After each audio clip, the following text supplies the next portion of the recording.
Après les attentats de Paris, j'ai été très sollicitée. Je suis intervenue pour des enfants, pour des familles, pour des professionnels dans les écoles. Très sollicitée parce qu'il n'y avait pas de support pour en parler. Il y a des supports pour parler de la mort, mais pas des attentats, c'est particulier. Et donc j'ai eu l'idée de proposer cet ouvrage-là que j'ai appelé Après l'orage. Alors la métaphore l'orage, elle est tout à fait symbolique parce qu'elle est souvent utilisée par les enfants quand ils vivent quelque chose de violent comme la mort. Ils disent c'est comme un éclair qui vient, comme un orage dans leur vie. Donc l'orage, c'est un terme d'enfant. Et j'ai choisi une illustratrice que j'ai rencontrée qui s'appelle Adolidé, qui elle-même était impliquée dans les attentats en tant que victime, que j'ai rencontrée lors d'une émission maternelle. On essayait de parler avec des mots simples de cet événement très violent.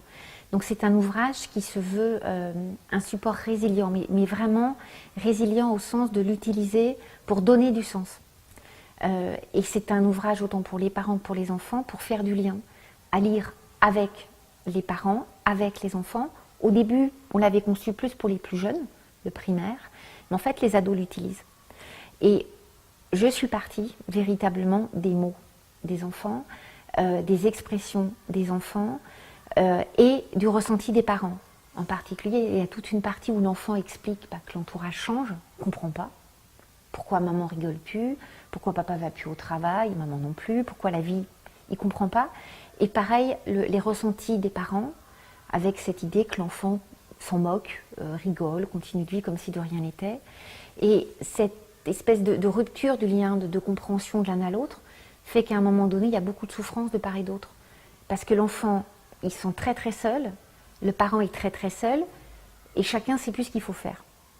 Et donc l'idée de cet ouvrage, c'est de donner des repères. Après, les parents, ils s'approprient, ils font comme ils le veulent, sur des mots qui peuvent être aidants pour les enfants, parce que c'est des mots d'enfants. Donc je suis partie de ces mots-là. J'ai demandé à l'illustratrice, à Adoli, de bien représenter ce qui me paraissait important, pour parler d'un sujet grave, sans plomber non plus avec des images atroces. Il n'y a pas besoin d'images atroces pour parler de ça. Et j'ai vraiment choisi au niveau des couleurs quelque chose de simple. Il y a du bleu, du jaune, du noir, du blanc. Le bleu, c'est le froid, la mort, la nuit, la peur.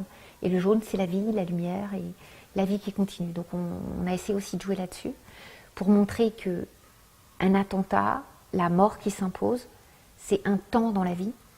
Mais il y a une vie possible après, si on arrive à se parler. Donc c'est l'idée de pouvoir se parler. Certaines fois, les parents nous disent « mais comment j'en parle? Comment je peux parler ?» Souvent, il vaut mieux écouter son enfant et l'aider à parler. Qu'est-ce que toi, tu as compris? Qu'est-ce que Doudou, il a compris? Qu'est-ce que tu as vu? Les images, etc. Et les parents peuvent parler d'eux. Voilà, moi, ce que je voudrais dire, etc. C'est important de parler de soi. Et s'il y a un mot à retenir, et c'est l'objet de ce livre-là, c'est que les enfants, face au traumatisme, face aux attentats, mais pas que, ils ont besoin d'une chose, c'est de savoir qu'ils ne seront jamais seuls. Ça paraît évident, mais un papa, une maman qui est stressé, qui est angoissé, il n'a plus confiance en lui, et des choses très fondamentales, de ce que moi j'appelle la câlinothérapie, prendre son enfant dans ses bras en lui disant « je suis là ». Et si un jour je ne suis pas là, il y aura quelqu'un pour toi, tu ne seras jamais seul, je ne t'abandonnerai jamais. Et ça suffit largement, mais face à l'horreur, des fois on n'ose pas, on n'y pense pas. Donc c'est aussi rappeler des fondamentaux.